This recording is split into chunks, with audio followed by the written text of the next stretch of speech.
All right, welcome back to the live stream. We're here at the Data and Revenue Management Conference put on by VRM Intel. We're so happy if you are watching the stream, and thank you for everybody in the audience today. I get to sit down with someone who has lived almost every angle of this industry and still shows up with the same position she had on day one, and that is a whole ton of passion.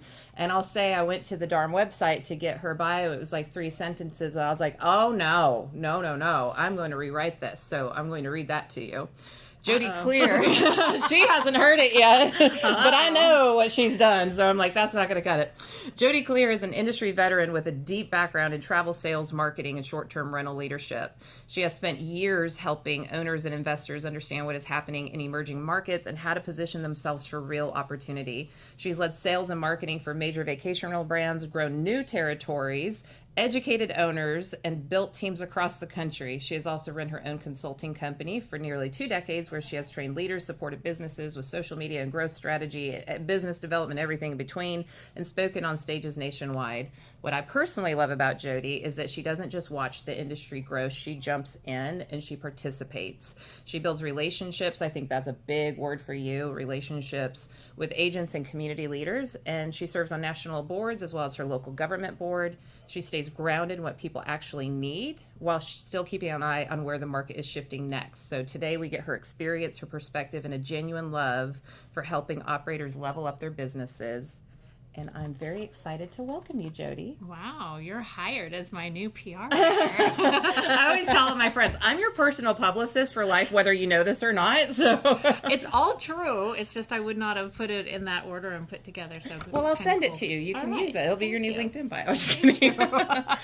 Okay, so let's get started. You have seen the industry from so many seats: sales, marketing, network expansion. I mean, as an executive, your leadership. So based on everything that you've experienced thus far, how would you describe the identity of a short-term rental operator today compared to a decade ago, which seems like another life? It does. And I actually, so I came into this industry in 2014 as a vendor. And then in 2018-19 went into the property management, which is actually the opposite of what most people do. Most people start as a property manager and they end up a vendor. So I was the vendor, the property manager. And then a year and a half ago, we were acquired by Awayday private equity group. And then I moved into mergers and acquisitions. So I truly have seen multiple roles and how things have changed. In 2014, the technology did not exist that it exists today.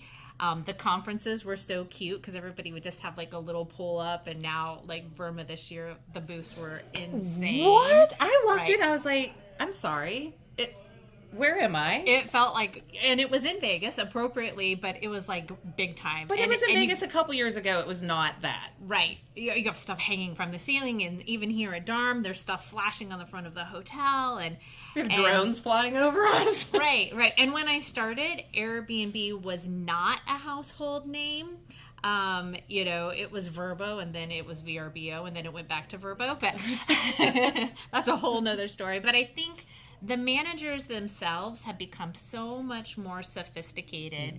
And I don't mean that in a horrible way, but I think we have what's called an accidental manager. The accidental manager is the one who had their own personal home and then started managing their neighbor's home. And then before you knew it, they were managing everybody on the block. And I think with COVID, that changed. There's a whole new generation of managers.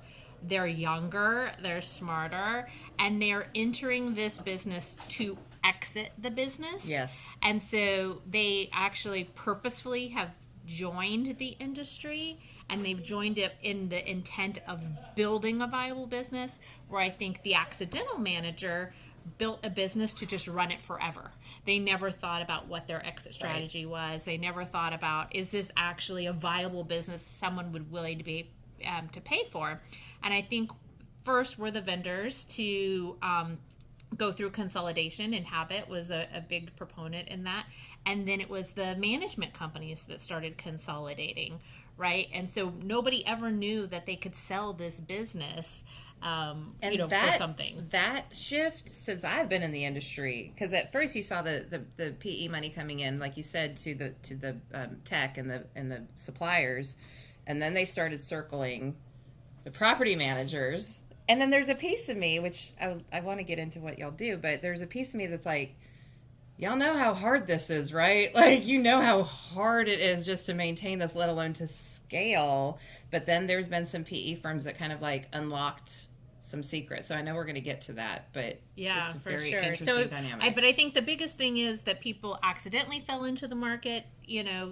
Let's go back even farther, 20, 30 years ago, and people are now purposely joining the market. I feel like there's a hospitality track and then there's a real estate track. And there's one group that really wants to, deliver just excellent hospitality, create amazing experiences. And then there's other people who look at assets and returns. And those two people are not the same. But I do think, and I would love your perspective on this, these people over here are learning, oh, shoot, we got to do this over here. So I think it's the evolution of the co-host is what I would call it, right? So the co-host started off as, ooh, I'm going to invest in real estate. For passive income. Right. No, I'm going to be the next Airbnb millionaire. I think that's what the YouTube video was called. And everybody bought into it. And they're like, I made $100,000 a year just doing one house. And so I think, especially during COVID, before we had the huge real estate shift, where real estate was still affordable, you could buy one, flip it, pull the money out of it, buy another one. And so these co-hosts were making a lot of money with a portfolio of 5 to 10 homes. Yeah. But what was the problem was they didn't know how to scale it to manage other people's homes. Mm-hmm. Or they were so focused on building that real estate portfolio that they forgot that it's actually the guest who do it. And so you're really good at doing your own home, but are you able to turn around and do that for other people and create, memorable experiences for them in that realm as well? So the evolution of the co-host into a professional property manager is something that I think we're starting to see now. Yeah. Thank goodness, too. Yes. Yeah. Sometimes I just have to get off Instagram. I'm like, no, I'm really in this industry. And that's wrong. That is just all kinds of wrong. And everybody needs to know that's wrong. So you've expanded territories. You have grown brands. I mean, you have just like, you're the marketer person of the industry. And so like all of that builds up to the potential for acquisition.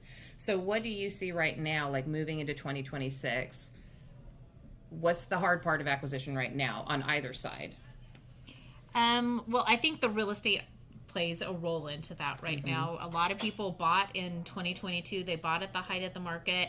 And so now they're just really waiting because it really is a buyer's market right now. Mm-hmm. As soon as the interest rates come down, we're going to move into a seller's market. And I think we're really going to see a lot of those people leave. We have an abundance of supply right now, and demand has become less, which has then driven down RevPAR, yeah. right? And so a lot of people who are maybe looking to sell their business, they're like, oh, we're in growth mode right now, right? And so a lot of people don't know when is the right time to sell my business. Is it while I'm in growth mode? Is it when I've hit my peak or do I wait until I hit this pie in the sky goal of where we're at? And so setting up your company for success involves lots of different steps, but inventory is probably the first, right? So we look at three kind of buckets when we're actually looking to acquire somebody. What does the inventory look like? What does the talent on the team look like? And what is the ability to grow? And if you've already taken your company to the top growth mode for its market, you're not really obtainable anymore, right? You got to think of it. I tell people it's like flipping a house. Yeah. You don't buy a house that's perfect. Tricked out. Right, to turn around and flip it, right? You want somebody that needs a little bit of help. They have huge potential, but they haven't reached their peak yet. So waiting till you hit that magical number may not be where you need to be to sell your company. So if you were a property, well, I mean, you were a property manager yep. who got acquired. So, if you were giving advice to somebody else and say they've have their company, but they're like, I don't know if I'm good enough to position myself for this. Like, what does that look like structurally for me to say, hey, I want somebody to come look at me and acquire me? Wow. It really just depends on your market, where you are in your life, where you want to be. And because what we do, and I think so, a lot of people have the Vacasa, and I'm not going to bash Vacasa, but I might say a few things. I mean, like, personal in opinions fairness, about it. like, It was a different model. It was a different model, but the facts are what they are, and so we have to talk about them. It's just fact and data. We're not facts and data. Can I talk? We're not trying to bash anybody. Yeah. So I think what we learned at Awayday, I think Monarch, I think Nocturne. There's several companies out there who learned that you don't come in and change the identity of a company. Because that just destroys the culture, that destroys what has been built.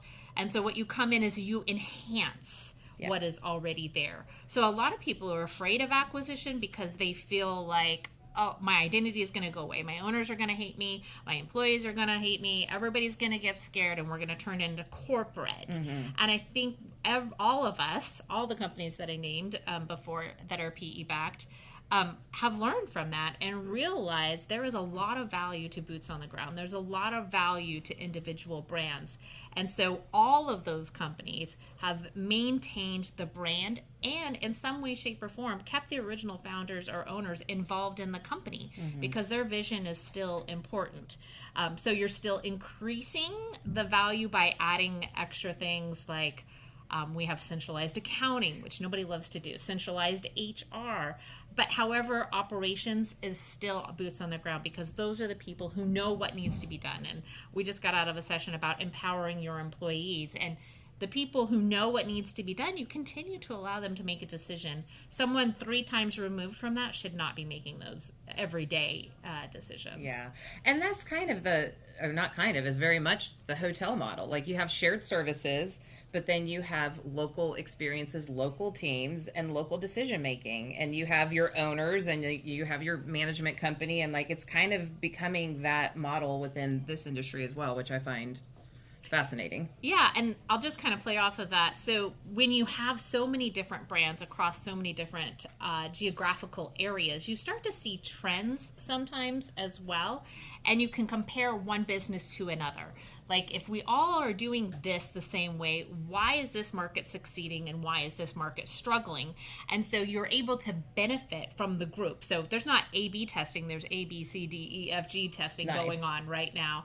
And people are wanting to share what's going on in their market and how I can help you in another market as well. And that's such the energy of this industry. So the fact that that's kind of now just embedded in the process of it all is amazing. Okay, so let's talk about what skills do you think that operators absolutely need to strengthen for this next phase of the industry? It doesn't matter what industry you look at, the number one problem that any company has is communication, right? How do I communicate to my guests? How do I communicate to my owners and to my employees?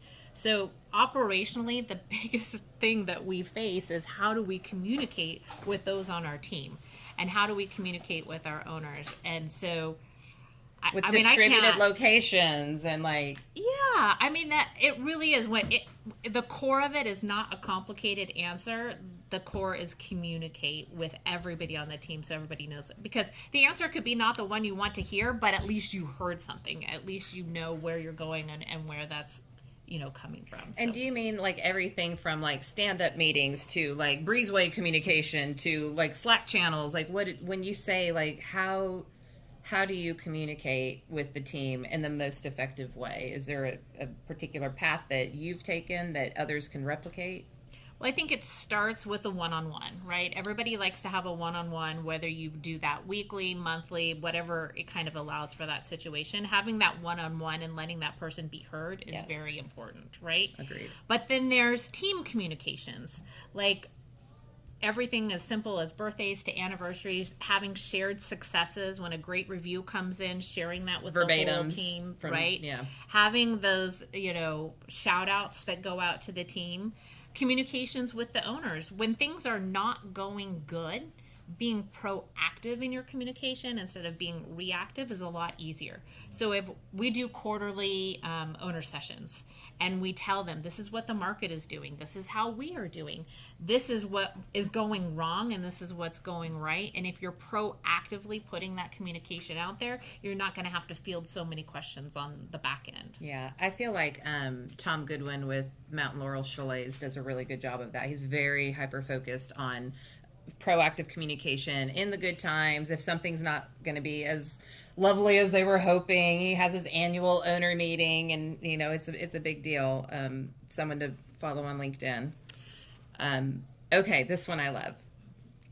Boy, do we love our dashboards in this industry. Boy, do we love our neat, fun numbers and everything. So what do you think operators should be paying attention to more that doesn't show up on a dashboard? That's not a number. Yeah. So again, I think this is going to be an employee happiness number, right? If we had a happiness scale for employees, and you can do NPS scores with employees and well. So, but it's a trickle down of everything else. If mama's happy, everybody's happy, right? So if your employees are happy, it's going to trickle down to the guest. It's going to trickle down to the other team members, to the vendors even. Like if you're working really well, really tightly with that vendor and you have a good relationship, guess what? When you have a problem, they're going to show up. But I know review scores are still a number that show up, but that is a reflection of your company as a whole. Yeah. And if you start to see those reviews from the guest go down, you know you have a foundational problem. When we went into new territories, the very first thing we looked at is, do we have a housekeeper?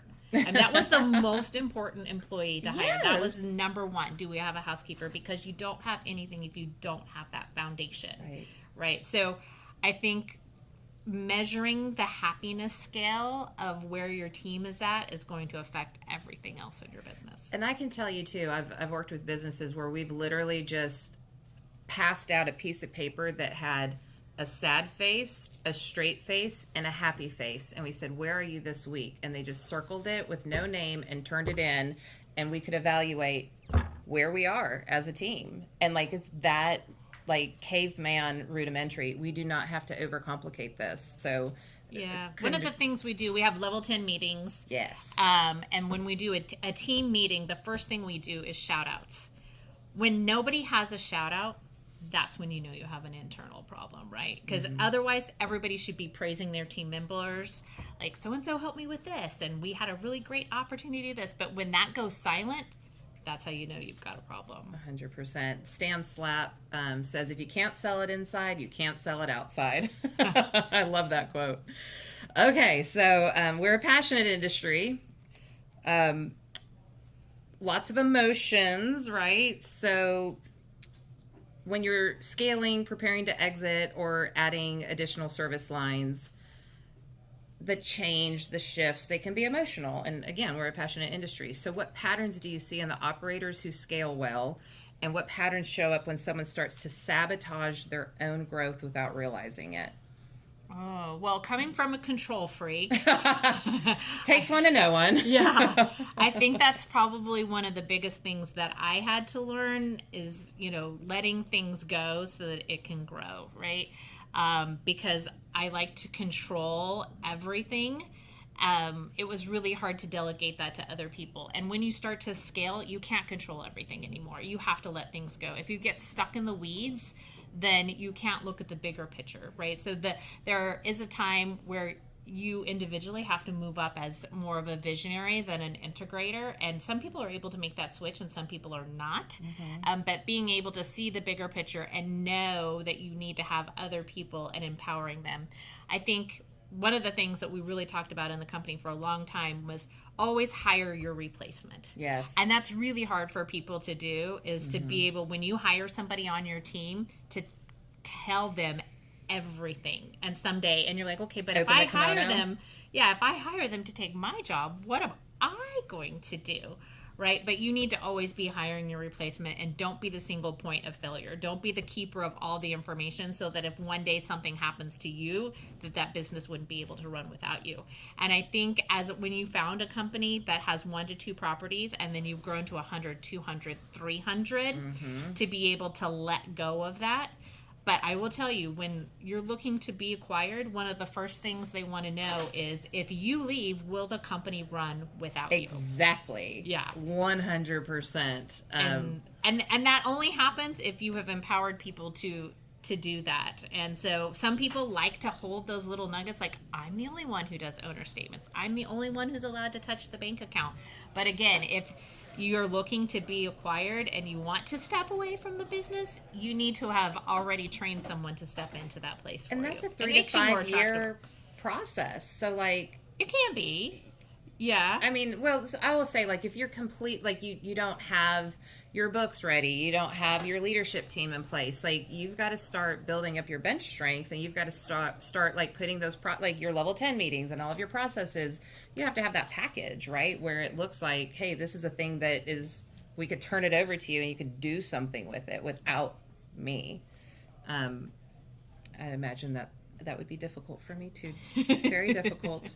Especially since my company is my company name, or my personal name. So you're responsible for developing new territories in my favorite luxury markets. I know not all, but some. So what did you learn by expanding into these new regions about guest psychology or owner psychology that the average operator might miss? Like, when we're talking about luxury versus something else, that's different paradigms, it's different psychology that you're tapping into with this group versus that group. So what trends have you seen? So several years ago, Steve Schwab had what was called the 5 owner love languages. And we really took that and molded it into what fit our owner base. And it really talks about how you speak to an owner and how they want to be heard, and how each of them has different ideas of what they want. So let's see if I can remember all 5 of them. Okay. So one is going to be revenue, right? These are the owners who are very focused on revenue. That's all that matters. They don't care what the house looks like. They want to know where is their rate, what is going on. Then you have communication. Are you communicating with me? What is going on with my home? How did this happen? Where did that happen? What do you mean? Well, today my water went out on one of my houses. I was like, how come nobody told me that this has been a problem for 2 weeks and that the guest didn't have water 2 weeks ago, right? So that's communication. 3 is trust. I have a multi-million-dollar asset. Can I trust you with my asset to maintain and keep care of it? Because, yes, we're running hospitality, but we're also asset managers. Yeah, huge. And, I mean...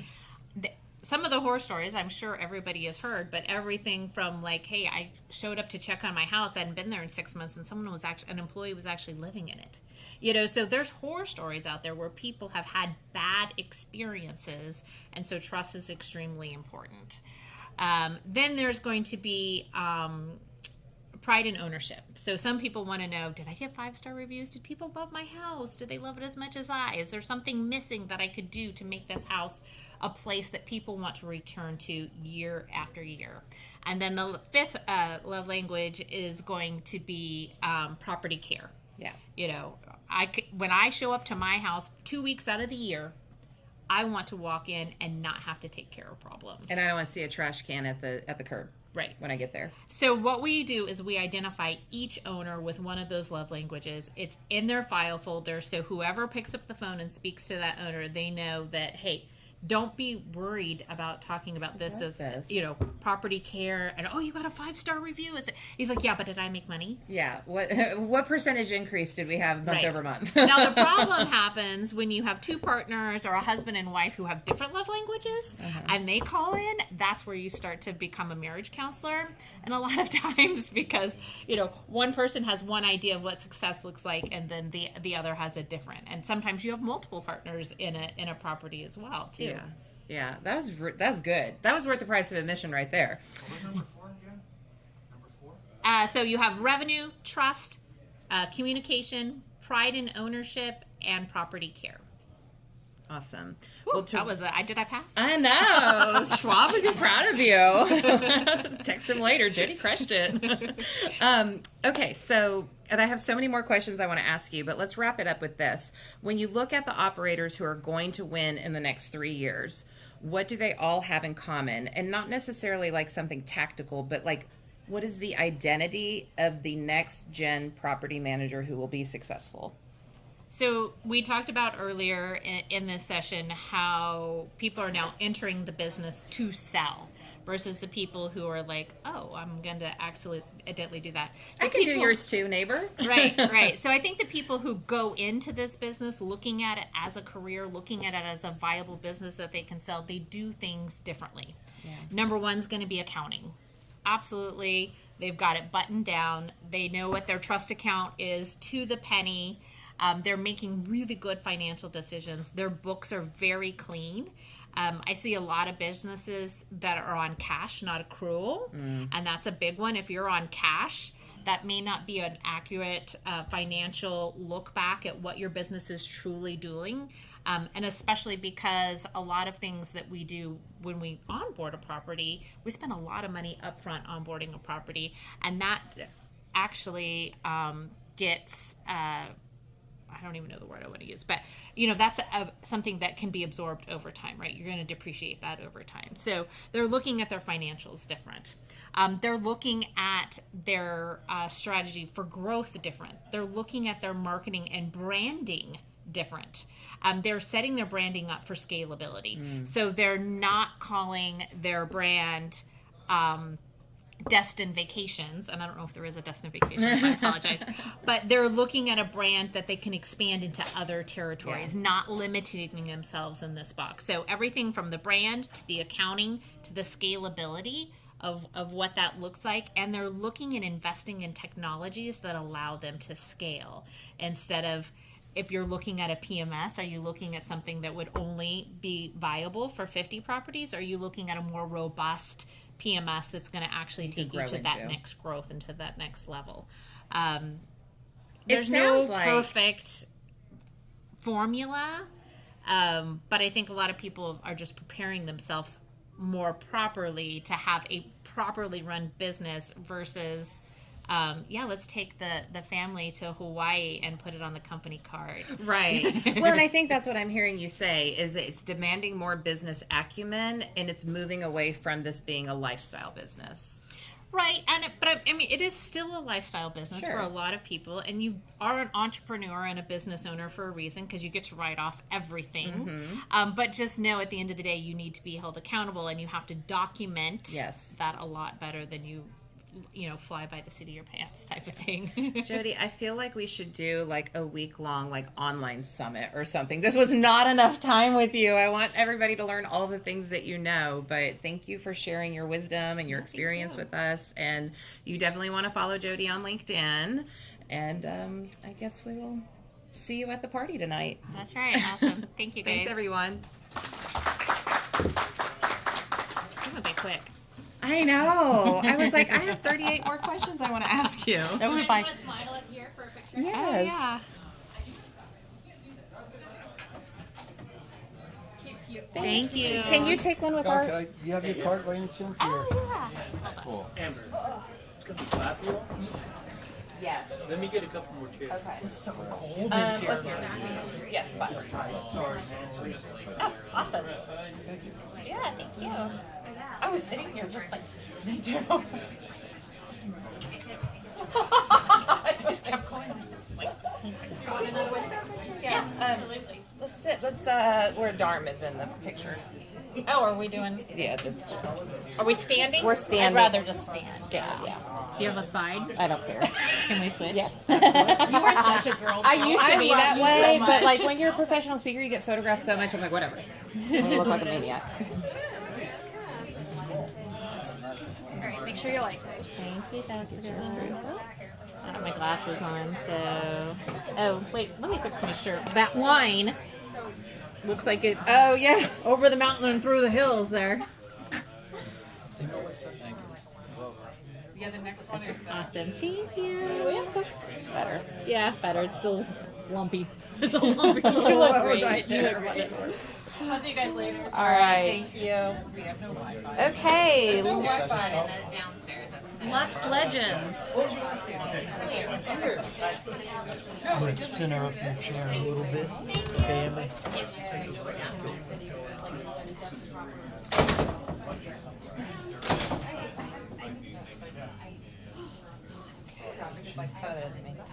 Just make sure. It is cold in here. I know. Acquire property. Okay. Will everybody be on if they're on the corners here? Like in the shot? I'm going to back it up a little bit so Perfect. you're good. Okay. I mean, we all like each other. We don't have cooties, I promise. They always put us together. It's like travel as a trio. Okay. A quad. Yeah. Pretty much there. Over here. Did you grill them again today? Did I what? Did you grill them all again today? Yeah, kinda. I mean, I didn't, I mostly feel like I was just like, It's a little I don't chilly really for a get what you're trying fireside to chat, say. isn't it? We were up here like, I wish we had a fire because it's cold in here. yeah. Like a little fireplace, that'd be nice. And then like in the exhibition area, it's like boiling lava Yeah. hot. Yeah. Mike, Yeah. They're eating just put it up like ice this cream. and you'll hang Yeah, it. it'll all leave pick the up mic everybody. right at it, Yeah. and then we'll It'll- pick up all y'all. Don't touch it They're near. really Such a kid. sensitive. Stop touching everything. So I That's what she said. started to pull all of your bios and stuff, and I was like, I will talk for 10 minutes just introducing you. So I'm going to have everybody do kind of just a quick intro of your company and that sort of thing. Whenever we good. That's fine. Oh, I just want to be able to see it instead of when it's back behind me. All right, everybody, we're about to get started.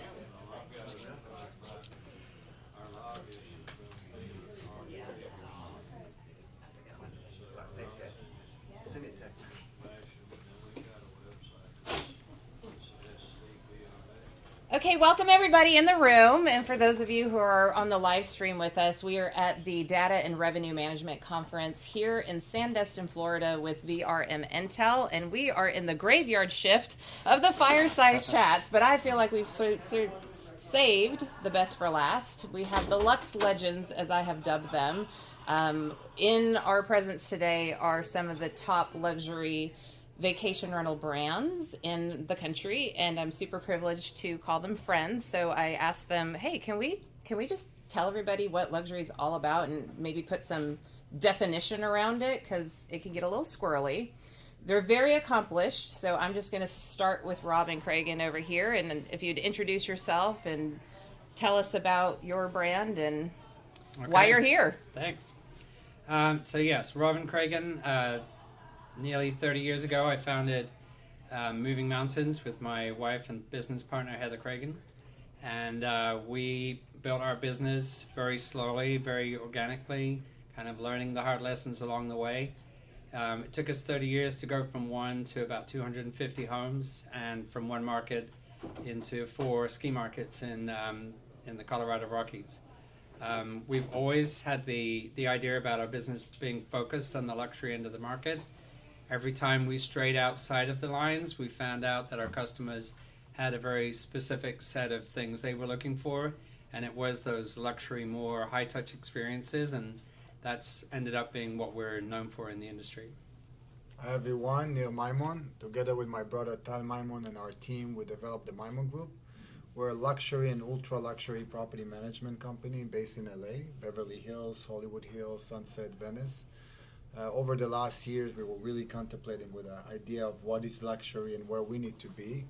And today we're also running a platform company called LPMS, which is basically an aggregator or marketplace where travel advisors really can find the best luxury properties in the U.S. So I'm blessed to be here, and this is a great topic. Very excited about that for you.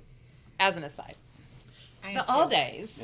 Hi. Okay, so I'm Rachel Allday, and Rob. I'm and Rob. I, yeah. We have Abode Luxury Rentals.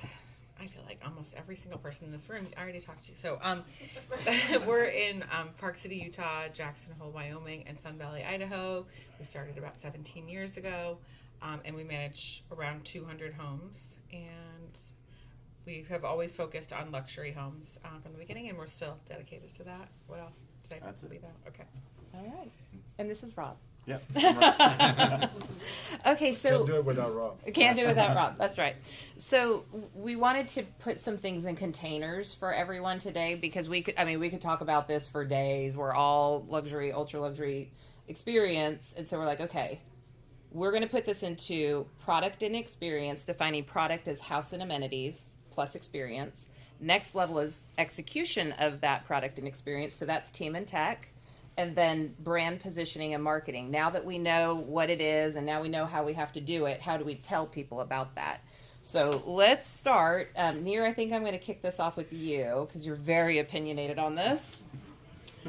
Tell me, let's start just with, well, we could go either way. Product in general, house and amenities plus experience. Take us off with, like, what does that mean to you when you think about, like, the actual product that you're selling? How can we define that as luxury? I love it. So first and foremost, I think the word luxury needs some clarification. So I'm happy to be here. And this is a process. Like over the years, we're really asking that questions over and over. And where we're landing on today, where the information lay today is that luxury has to be both. It cannot be just a product. It cannot just be the service. It has to be both product and service to really set yourself as a luxury provider. And if you look at the definition of luxury, is exceeding the expectation and exceeding the requirements. So when you talk about the product itself, it's a lot of things that need to take into consideration. You need to take into consideration the location, the layout, the scale, the amenities, the finishes, the privacy, the view.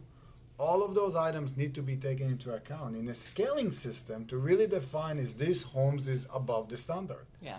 And once you find that property, once you find that unique asset, and keep in mind, we say no to maybe over 60% of the homes that comes to us. We look at that. Is it in the right location? Does it has the right amenity? Does it has the right finishes? Is the view, is the guest going to have the privacy that it needs to be? Is the layout, is really make sense, right? If the layout doesn't make sense, that's not a luxury product. That's friction. That's friction, right?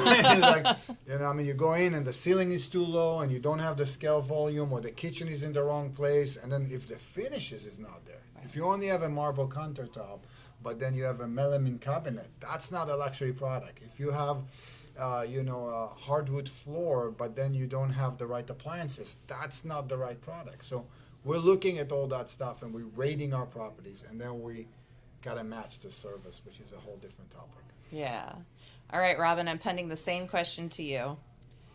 I think it's the valid question. Is this just, if you think about the massive fragmentation of our industry, one of the greatest challenges is that there would be people out there that would say staying in any kind of vacation home could be considered to be a step up from, most of us would pitch against a step up from staying in a hotel. Mm-hmm.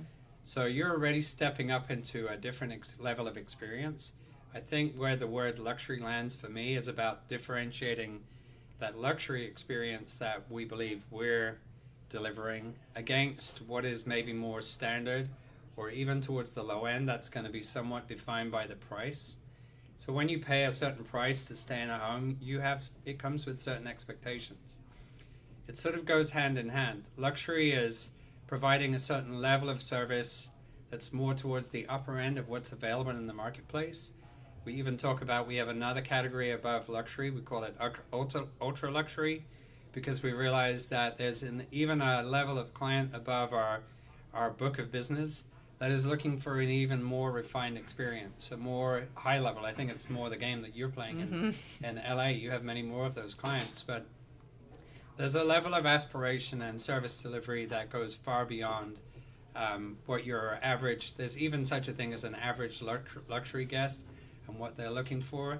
But it is about, from where we come from, it's about providing the right property in the right location, as Neer said, with the right amenities, and packaging that with a level of service So, the bigger game, the bigger question, I think, is whether all of these things together combine to provide us with a luxury level of hospitality, or we even love that term, unreasonable hospitality. So for us, I feel like that's kind of where we come from, is when you define who you are in the marketplace and you say we're up here, kind of visualize ourselves up here, there are other places to stay that are cheaper, that offer a different level of service. We all understand that concept from maybe staying in a hotel. Why do we have 2-star, 3-star, 4-star, 5-star hotels? Because they're offering something different at a different price. Yeah. So for me, obviously it's not rocket science. Luxury is towards that upper end, and for the most part, there's a level of service. The ultra luxury tier is, I think, it's a more rarefied space. I'm not sure if the business case is as strong up there, but there's a solid amount of business, and there are a solid amount of people in this country who are looking for that luxury experience. Yeah. When I used to teach the culture of luxury in hotels, I would bring in now I can't even think about it. Is it Discover? What's the magazine that comes with your Amex Platinum? Oh yeah. Departures. Departures. I would bring in all these different things, and I'd be like, this is their life. Here are the ads that they're looking at. And so they're going along in their life, and everybody's, taking care of them a certain kind of way. And then they call your guest experience line, and it's like, it's a break in their life experience because you don't understand the expectations of how they're accustomed to be treated. So I'm going to ask y'all, because Mountain Market is different than Beverly Hills Market. It's a little bit different. Yeah. So what is luxury to you and in your world? Do you want to take this, or you want me to do it? Yeah, no, I just could kind of bounce off what Neer and Robin were saying was, you have the product and you have the experience. I could rent a house from Neer for $20,000 for a night, for a week-long stay, and if he just texts me the code and says, no, you can't have early checking, checkouts at 11, get the hell out of here. That's not, the house is nice. Like the asset itself, but all it is an expensive asset at that point. It doesn't create that luxury experience where you have to have the connection with the guest. To me, is what really drives, understanding why they're coming there, being able to curate those experiences throughout their stay and let them know that they're supported. They have this team of people behind them to support them throughout their stay. If anything happens, if they need anything, then you really create that, that experience. Yeah. And if you have the experience but you don't have the product, Then you just loses. Yeah. it's still not luxury. Yeah. Yeah. What do you think? Yeah. No. Yeah. No. I think it's really hard to quantify, like we've all said. How do you define luxury? Because you wouldn't want to say that it's like a Wolf stove or it's a marble countertop. Like it can't. You want to allow for places to have authenticity and uniqueness depending on the different area of the world, of the country. And so how do you create standards when it comes to the actual home to allow for, a nice, authentic, true experience, but you can't put it into like a box. And so that's where it gets really hard. So a little customization, I'm hearing. Well, I mean, to me, the luxury, like when we're deciding if we're going to work with a home or not, it's like how well kept is the home, like up to date, like functioning and not having deferred maintenance, right? And then, yes, always, it would start with location.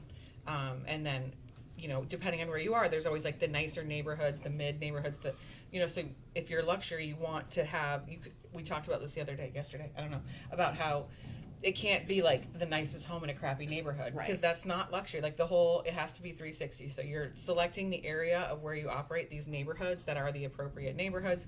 You have to have good houses that you're talking to the homeowners of the good houses in those neighborhoods, and you have to make sure that the homeowner, is on board with maintenance and upkeep, and that you can see that when you go into the home for the first time. And plus you have to find that out when you're meeting with that homeowner, because if someone will not keep up their home, then it won't stay luxury. And probably when you first go to it, it's still not, if they haven't, if the heat isn't working properly, or like the hot tub's not maintained or whatever. And so to me, like those are the components that have to do with the house itself. And then the experience is way too hard to even almost get into here, like in a short conversation, because the experience is the whole part of the guest booking journey. Like that Yeah. whole thing has to be handled in a consistent way to offer true luxury. Then it's the whole guest while they're there and that whole concierge piece, and then the follow-up afterwards, and all of that has to be consistent and offer the storytelling and keep that experience going from the very beginning, first time they ever look for a property and find your property, all the way, and so that part, to me, the experience part is so important, but huge, like really hard to talk about in any one conversation. Right. I mean, with Yeah. the time that we have. But what I'm hearing each of you say is destination matters, inventory, and being very protective of not only the inventory, the actual home, but the homeowner that is behind that, because that shifts things. And then, do we have the bandwidth to provide the experience that the guests that would come to this would expect? Right. I'll give you a very clear segment to that section. Amazing. If you don't mind, because this is exactly what me and my team do right now. Like these days, because we embarked on this journey of LPMS.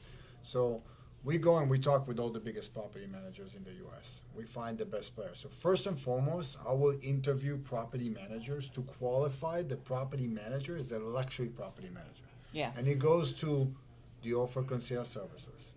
Where do you do your laundry? Do you do commercial laundry or you do it in the houses? Do you do preventive maintenance or you don't do preventive maintenance? Tell me about your cleaning system. Tell me about your safety. Tell me about your information that you're providing to the guests. So fundamentally, I will find very few, way more than you think, way less than you think, luxury property managers. Once I qualify the property managers, then I can look at 300 of their homes, 500 in their homes. And even though they call all of their portfolio luxury, I can tell you from experience, going through that exercise, maybe 20-25% of their inventory is actually luxury. And the way we go about it, we have a scoring system where we look at each individual property and we go to those points. Where is the location? What is the square footage? What is the type of amenities? What is the type of the finishes? What is the type of the privacy? Is the guest has privacy? Parking, how is they going to park? Access, right? Backyard, view, not view. And then we handpick out of the whole inventory very, very few homes that we said, you know what? Knowing that property managers and knowing that homes and going through the exercise that we did, this is a good luxury properties. And we can now book our customers, or I recommend our travel advisors to work with that property manager. So essentially what we're saying is, just because you have granite countertops and a resort-style pool does not constitute luxury. So now we know what we have to offer our ideal guests, and we know who our ideal homeowners are. Let's talk about how do we bring that to life and be consistent in the execution of it. And I want to start with you, Robin, because I know your team. Some of the best. Whoa. Some of the They best. know what they're doing. They do know what they're doing, and I think, I think it's because we've had that company-wide conversation about, our culture. It's not just about what it feels like to work in our company, but it's about the mission of our company is very visible. We created these culture walls in the office, so it's right there. They walk past it every day, that they see that we have a very simple mission that probably could fit almost every vacation rental manager in the industry. Is we create memorable vacations and exceptional homes. Now, maybe someone else's mission statement is, we do our best to create an okay experience and not disappoint the customer too much. But I would say that's a label that you could attach, unfortunately, to a lot of people in the industry. We explain to our team, everybody understands this, and this is the power of culture. That I feel like when we started doing this, I remember a consultant saying to me, it's like, what's the culture of your company? And I was like, it's right there in the name.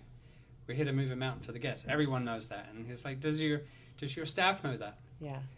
If I ask every member of your team, would they talk about your company culture the way you just did?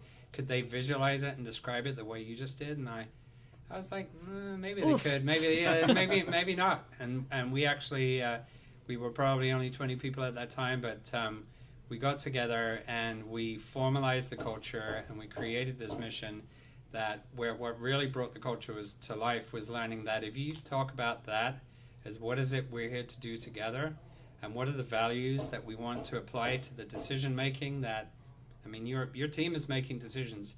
Even though you may say your job is to go service the house, clean the house, get it ready for the next guest, your team is doing many other things and caring about what they're doing, if they understand that it connects back to the idea that the experience has to be essential, that we want to make it memorable, and even in the business development side of, taking on a home, does that home, I had this almost immediately reflected back to me when I was in the mode of, we need to take on a house because we need to pay the bills and we need to find a way to keep this business going.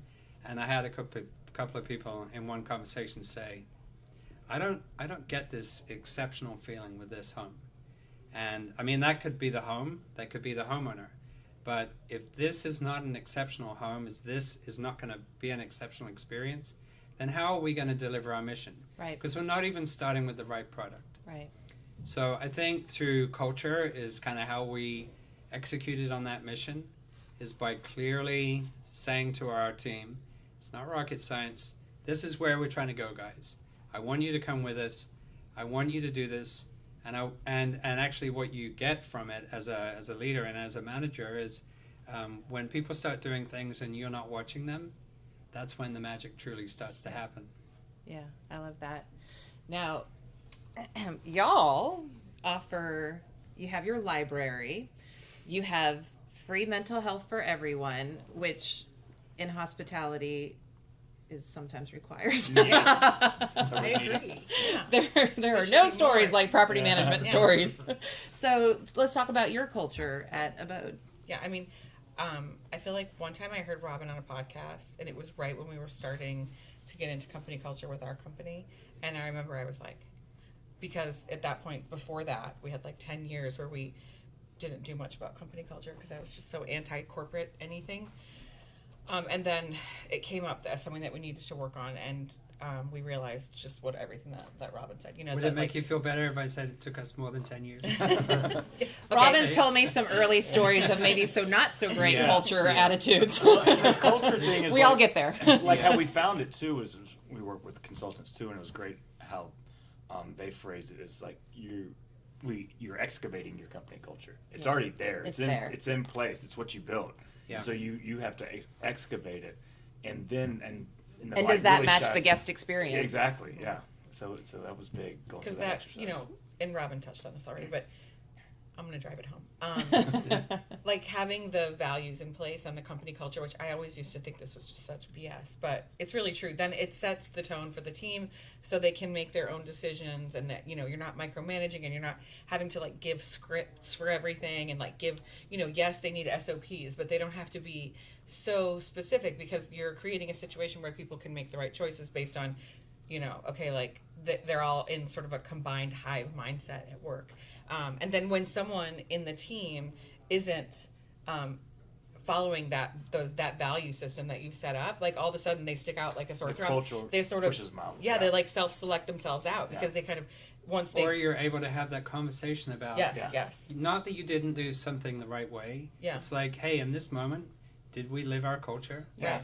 Did we honor our values? Right. Yeah. And it's like, then they're like, oh, you're serious about that, right?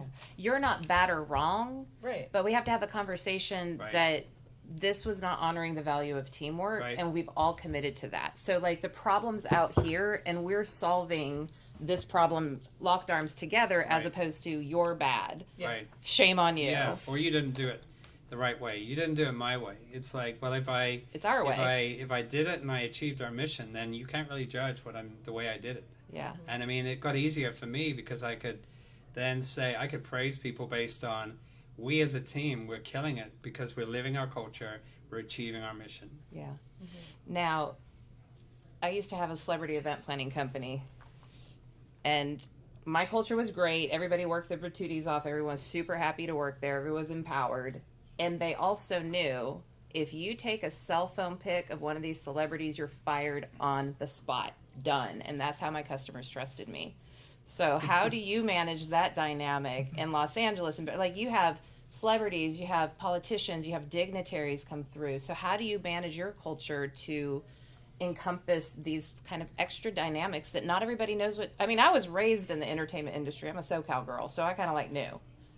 Not everybody knows how to deal with that. What do you do? 100%. So what we're talking about, I think setting up what is luxury is easier than building a team Yes. that can execute on the luxury level. Amen, amen. Right? Because it's like, okay, we can define the property, that can be black and white, we can align the services and the amenities, that's pretty straightforward. But okay, now how do I take this and build a business around it? And it's really the challenge. So from our perspective, it starts with hiring the right people. Yeah.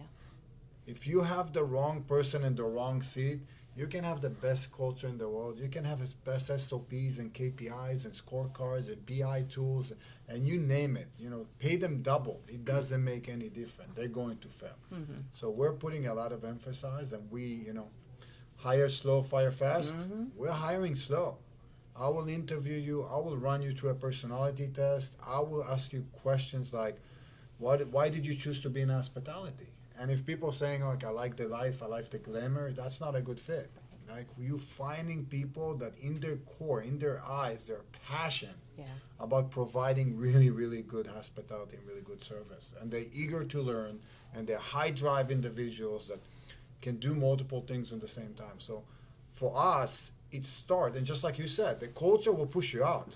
We used to hire people, and we used to talk about how amazing is it to work with us. Like, look at our houses and look at our cars, and you'll be surrounded with celebrity.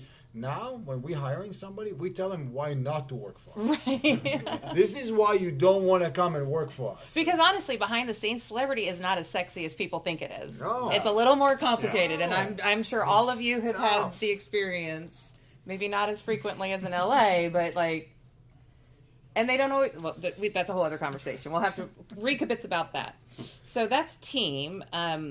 I want to make sure that we get to brand positioning and marketing, but let's just quickly touch on tech, because I think in luxury, tech can be an advantage, or it could almost derail you if it's not set up right. It could really screw up the guest experience. Right. So who wants to jump in on tech first?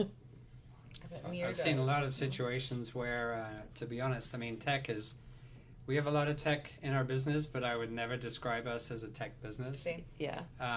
So I did just about fall off my chair when I heard that was the pitch with Vacasa.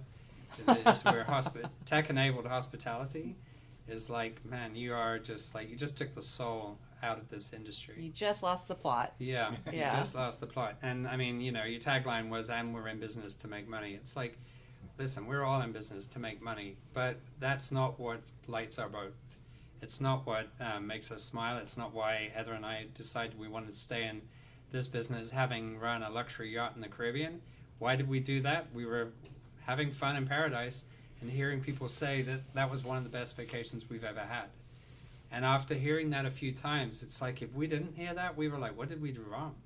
Like, why? We kind of felt like we failed. So we just worked harder to make sure that we heard that every week. And we're like, when we started hearing that with Moving Mountains, it's like, this is why we do what we do. It is amazing how, and I think this is how it translates to your team, is when people find purpose in their work beyond, I'm not just here to get a paycheck, when they feel good about the work they're doing. And you can really say this about hospitality, is we get to spend time with people trying to have the best days of their lives. And what a privilege. That's such a privilege. My daughter was a firefighter for the last 4 years, and we always said, Maddie, it's like you went in the opposite direction. You're with people on the worst days of their lives, and you're hoping to make a difference. But you're with people in life or death situations. We're with people on their happy days. Mm-hmm. And of course, there comes a lot of pressure with that. Yeah. And I would say with the team, it's like, guys, we're playing the hardest game in the league. We're reaching for the Super Bowl every year. And why do we get such a rush out of this? Is because it's not easy. It's because to take care of that client who has such high expectation, everyone expects a lot for their vacation. When you get to play at the highest end of the industry, reaching for the highest bar, and you get that 5-star review, I mean, that's a high that everyone is like, that keep me smiling for a week. Yeah. And I think when you're talking about these people too, you have to realize that the time usually is greater than the money. And aspect. yes. Because the money, they can make it back whenever, but it's the time, they only have 7 days with their family or whatever. So the pressure's on. If you screw it up, you're going to be in trouble. But if you knock it out of the park, you get such an opportunity, right? Exactly. Yeah. I had ultra luxury wealth manager I was branding, and I happened to text him at the beginning of the year when like the markets were going crazy, and I'm like, because he only deals with like billionaires and 9-figure family offices, and I was like, how are your clients about all of this? He's like, their lifestyle doesn't change at all. And that was just kind of like okay, it's not money. Moment. It's not money. So you've got some opinions on tech. A little bit. So I think we're in the shifting times. We are. And I think tech is taking a whole new form of a part of your organization. And I think that we are now embarking on this journey of perfecting our tech stack, because we're realizing that actually tech is going to enable us to be even better hospitality companies. So we're looking at things like, how can I use tech to be more personalized to my guests? How can I enhance my marketing with my tech? We go and spend a lot of time perfecting all of our workflows and looking for bottlenecks. Where is like fragmented? Like I dove a Tesla the other day, and I actually bought one for my wife, and it's not a luxury car, but the tech on it is the UI and the experience on it. Like I'm driving to my garage and it's opening the door without me clicking on the button. I'm like, this is what I want for my guests. I want a seamless interactions with our home, seamless communication. If they need to sign the contract and then go to a different app to sign the guest verification and then another app to make a payment, that is not luxury. So we're diving in a lot, and we're spending a lot of effort to use tech to empower our team, to empower our guests, to free time, so our teams will have more time to focus on the things that matter. You want my guest experience to go and have a conversation with my guest when he comes into the house. How can you do it if you're not empowering them to have all the door codes, everything on there, right there in their hands, ready to execute, so they can actually be calm, prepared, and be able to engage with those meaningful communication. You want your people to capture all the data from your guests and put it in your CRM so you can empower your marketing and be personalized. You got to give them the tools and the items and the features to do it. So I think if you're in any business, but especially on the luxury side, especially in hospitality, and you're not looking at what's going on and you're not investing at what's going on, 2 years from now it's going to be too late. You're going to fall behind. I love it when I go get my Mercedes serviced. Like there's a camera that captures that I'm coming around the corner, and when I roll in, the doors come up, my name's on the screen, and everybody's like, Miss Hurdle, it's so good to see you. And they know what I like, and they know what's going on. They have notes on me, and then when they bring out my rental car, they know what they're doing. They're like, oh, we thought you'd enjoy, they heard me say at one point, maybe a convertible in the future, we thought you'd enjoy this convertible today. We know it's not in the rental program, but you know, Miss Hurdle. And it's like, okay, so now you're using technology to make me feel special, to make me feel seen, and you're leveraging it to possibly upsell me. Like, that's good use of tech. We've just been in the Wynn Hotel in Las Vegas, and we stayed in one of the best restaurants over there. I love the Wynn. And I ordered a glass of wine and asked for the ice on the side. Then the waiter changed, the shift changed, and I ordered a second glass of wine. And guess what? The second waiter that comes to our table brought me a glass of wine with ice on the side. I stopped everything. I says, guys, stop, I got to talk to you. How did you know? Where? She's like, we have a system. And the first waiter wrote down that this is how you like your white wine. So before I grabbed the second wine, I went and brought you the ice on the side and the white wine. The wine was the product. The ice on the side and your notes was the experience. And that's, if you're not keeping notes on your higher end guests, and like you don't know that this is their anniversary, or that their daughter loves to have a little, bunny in the room or whatever, that's part of the experience. I have that saying in our team that, I mean, we're far from achieving this, but don't you feel like any guest that comes back, no guest should have to tell their story twice? Yes. And it's like, because it's you're not the cable company. You are not. Thank you. And Thank you. and you're not the Mercedes dealer who sees you come back on a regular basis. Right. I mean, in some cases for us, it's 5 years from now. Right. In other cases, we have seen the same family come every other year for the last 15 years, and so we better know the names of their kids. Their kids came to us when they were 5, 6, 7 years old. They're coming back in their 20s and 30s now with their families, and it's like, you better know the story. And we're not, as Heather and I are, like, moving on to higher ground, it's kind of like, okay, so how does the team take that and run with it? Because those guests are still talking to us.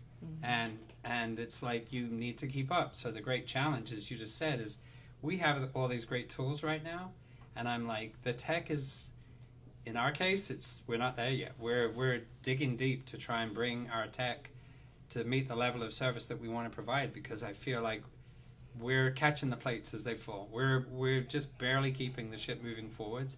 It's in our hearts that we want to remember and recognize people, but tech is going to unlock that for us. Yes. I feel like it is possible. Tech enables the humanity. Tech enables like that experience of things, but it shouldn't replace it. I love Steve Schwab always says to make us bionic, right? Right. I Yeah. love that. He's he's been quoted a lot today. Yeah. He's made an impact. I know we're right at time, but do we have time for like one more quick question if you want to hang out? Okay. So those at home, stay with us. Brand positioning, which you know is what I love. Brand positioning and marketing. Let's just have if you could give one piece of advice in positioning a luxury brand to your ideal guests, what would that advice be? I'm going to say it's just real simple for us. I think we were unusual when we started, that we just said we were only going to focus on luxury. But I would say it's that classic saying, do one thing really well. That's it. Okay. From our perspective, is have other people talk about you more than you talk about yourself. Well, isn't that the LA way? Yeah.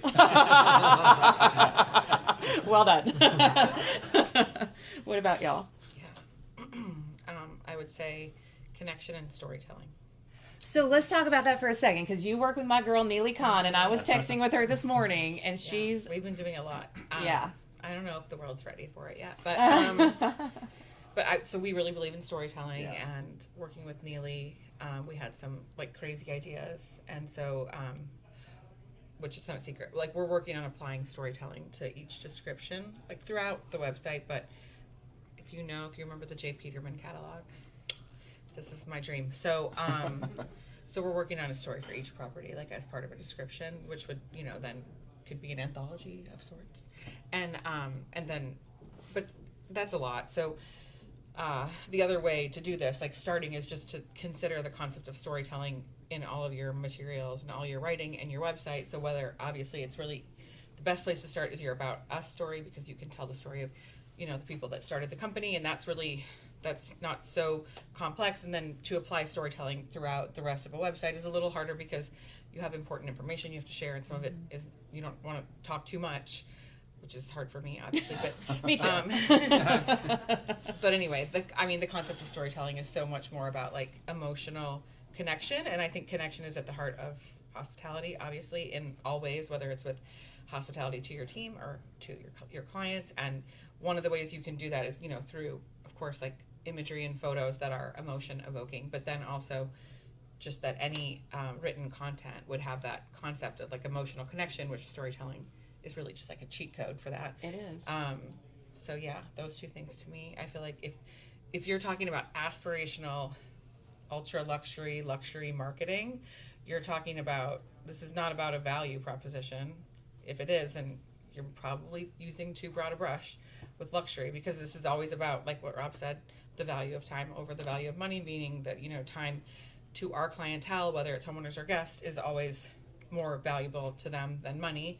And so if it's not about money, then it has to be about feelings, because it's about connecting with them and giving them that experience or feeling that they wanted with the time with their family or on the trip or whatever. And so that's emotional connection, which well, the connection piece is just huge in the marketing piece, because then it gets you the referral. They talk about you more than you talk about yourself, and it's just a circle of like, you connect with them and they're like, oh yeah, my buddy's come out here, rent from him, or he's buying a place out here.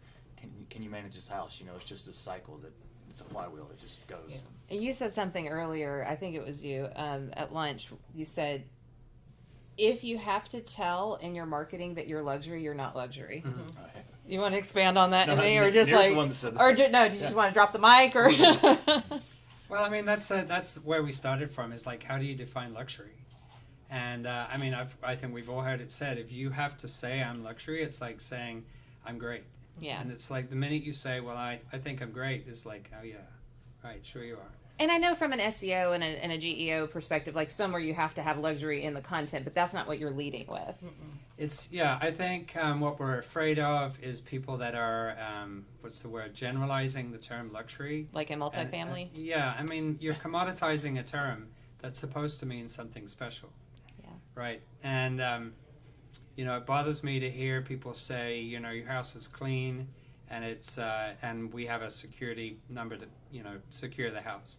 It's like that does not by any stretch define luxury. Those are table stakes. That is what it takes to get in through the door. And unfortunately, in our industry, there are a lot of people that are barely achieving that. So we need to know that as an industry, we need to have some basic standards. And then, I think what we're trying to do is provide a way for the marketplace to understand who we are in the market. I love saying that really there's no better way to save $20,000 than not to take a ski vacation. And ski vacations are already a luxury experience because they are considered one of the more expensive vacations you can take, but it really does cost that kind of money to take your family away for a week. And we're working with a clientele that's like, I want to spend more. I have more to spend. I want to spend more because I can choose to stay in a more amazing home and to have a higher level of service.